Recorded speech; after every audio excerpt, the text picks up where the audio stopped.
এই মুহূর্তে আমি দেখাচ্ছি আপনাদের নিউজ রেনেসা বাংলার পক্ষ থেকে। আমি এই মুহূর্তে আছি কলিঙ্গা গ্রামে, বাদুড়িয়ার কলিঙ্গা গ্রামে। এখানে কিন্তু মানুষ স্বতঃস্ফূর্ত ভাবে আরজি করে মেডিকেল কলেজে যে চিকিৎসকের খুন ধর্ষণ হয়েছে তার বিচারের দাবিতে তারা আজকে পথে নেমেছে। দেখতে পাচ্ছেন তারা তিলোত্তমার বিচার চাই। সিবিআই এর প্রতি তাদের এই মুহূর্তে আক্রোশ যে এতদিন হয়ে গেল, তবুও সিবিআই কিন্তু সেই যথাযুক্ত প্রমাণ সহযোগে আজকে অপরাধীদেরকে শাস্তি দিতে তারা ব্যর্থ। এখন বিচারাধীন বিষয় কত দ্রুত এই জাস্টিস তারা পাবে সেটাই তাদের প্রশ্ন। তাদের একটা স্বর, উই ওয়ান্ট জাস্টিস। দেখতে পাচ্ছেন সেই স্বরে তারা সকলে সমস্যারে একসঙ্গে বলছে জাস্টিস ফর আরজি কর। দেখতে পাচ্ছেন সরাসরি নিউজ রেনেসা বাংলা থেকে এই মুহূর্তে বাদুড়িয়ার কলিঙ্গা গ্রাম থেকে আমি আপনাদের দেখাচ্ছি। শুধুমাত্র শহর নয়, আজকে গ্রামও কিন্তু, গ্রাম বাংলাও কিন্তু গর্জে উঠেছে একটাই স্বর, শহর গ্রামে একটাই স্বর, জাস্টিস ফর আরজি কর। দেখতে থাকুন নিউজ রেনেসা বাংলায়। ধন্যবাদ।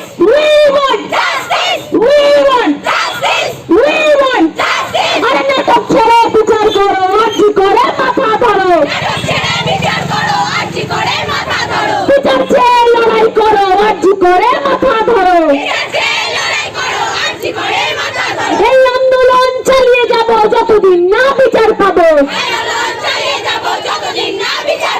যতদিন হলো পার কবে পাবো সুবিচার।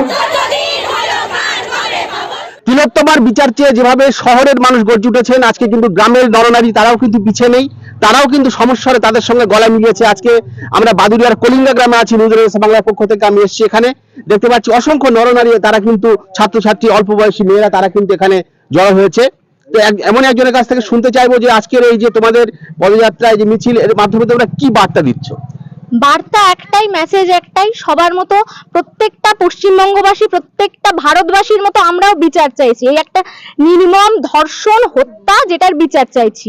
এটা কাম্য নয়, কি এটা মেনে নেওয়া যাচ্ছে না। এইরকম যদি কোনো মেয়ে তার কর্মস্থলে সেখানে যদি সেফ না থাকে, তাহলে সে আর কোথায় সেফ থাকবে?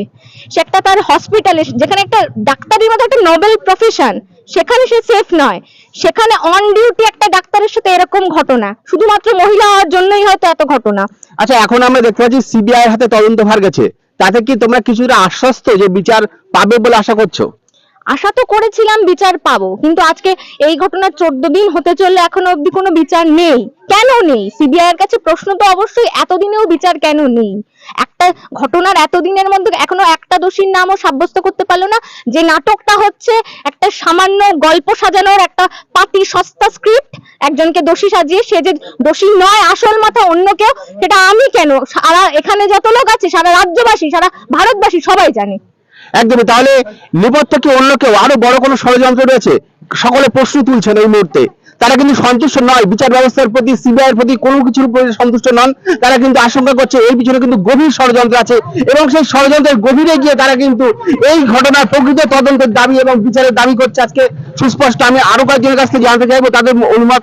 আচ্ছা, তোমরা তো লাইভে আজকে তোমরা এই মিছিলে হাঁটছো, তোমাদের মতামত একটু জানতে চাইবো। আচ্ছা, আমরা আজকে যে এই আন্দোলনে বেরিয়েছি, এটা কি শুধুমাত্র আরজি কর মামলার জন্য? একদমই নয়। আমরা সব মেয়েরা, মারা, বোনরা যেন সব সময় সব মানুষের থেকে রেসপেক্ট পাই। আমরা মেয়ে বলে কি আমরা রেসপেক্ট পাওয়ার যোগ্য নই? আমরা যে আজকে বাইরে বেরোই, আমরা রাত কি, আমরা দিনের বেলায় বেরোই, আমাদের গার্জিয়ানদের একটাই ভয় থাকে, আমাদের মেয়ে ঠিকভাবে বাড়ি ফিরবে তো? আমাদের থেকে ওদের বেশি ভয়। কেন? আমরা আজকে একটা মেয়ে বলে আমরা কি বেরোতে পারবো না? বেরোনোর আগে একটাই সবার কাছে প্রশ্নের মুখোমুখি হতে হয় যে আমরা মেয়ে, আমরা কেন বেরোবো? আর এই 78 বছর দেশ স্বাধীন হয়ে কি হলো, যেখানে একটা মা, বোন, একটা মেয়ে স্বাধীন নয়? একটা কি ছেলেদেরই আছে কাজ করার বা বাইরে বেরোনোর? আমরা মেয়ে বলে কি আমাদের একটু নেই, স্বাধীনতা নেই? আমরা কি তো এটার জন্য আমরা একটাই বার্তা পৌঁছাতে চাই মানুষদের, যে মেয়েদের যেন সবাই এতটুকু হলেও রেসপেক্ট করে। তার হ্যাঁ, সুবিচারটা একদমই চাই। আমরা চাই স্বাধীনভাবে বেরোতে পারি, সুবিচার চাই, সুবিচার চাই, সঠিক বিচার চাই। আমরা সঠিক বিচার আমরাই চাই। একজন আমাদের মধ্যে বলে আমাদের ভারত নাকি স্বাধীনতা হয়েছিল, তবে কি ওইটাই স্বাধীনতার নমুনা? যে কথা আছে না যে ভারত স্বাধীন হয়েছে, স্বাধীন হয়েছে, আমরা চিৎকার করি স্বাধীন, স্বাধীন ভারতে বাস করি। তো এটা কি ঘটনা হলো? এর কি কোনো জবাব দিতে পারবে?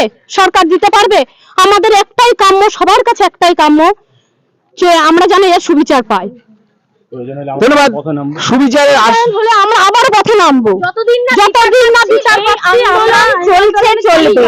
যতদিন না আজকে 14 দিন ধরে যদি সবাই মিলে, সারা পশ্চিমবঙ্গবাসী মিলে, সারা ভারতবাসী মিলে এই আন্দোলন চালিয়ে যেতে পারি, যতদিন না বিচার পাচ্ছি, ততদিন না আমরা সবাই মিলে মনে করছি যে ঠিকঠাক তদন্ত হয়েছে, দোষীদের সাব্যস্ত করে ফাঁসি দেওয়া গেছে, ততদিন এই আন্দোলন চলবে। অন্য কোনো শাস্তি না, আমরা ফাঁসি চাই দোষীদের, আর কিচ্ছু না। আর যারা যারা এই ঘটনার সাথে জড়িত, আমরা প্রত্যেকের একটা দৃষ্টান্তমূলক শাস্তি চাই। দৃষ্টান্তমূলক শাস্তি, জঘন্যতম কাজের জন্য আমরা দৃষ্টান্তমূলক শাস্তি। আর যদি শাস্তি নয়, এরকম কাজ তো আবার দ্বিতীয়বারও হবে, সেই যাতে না হয় সেই কারণেই তো আমরা আজকে এখানে বেরোচ্ছি।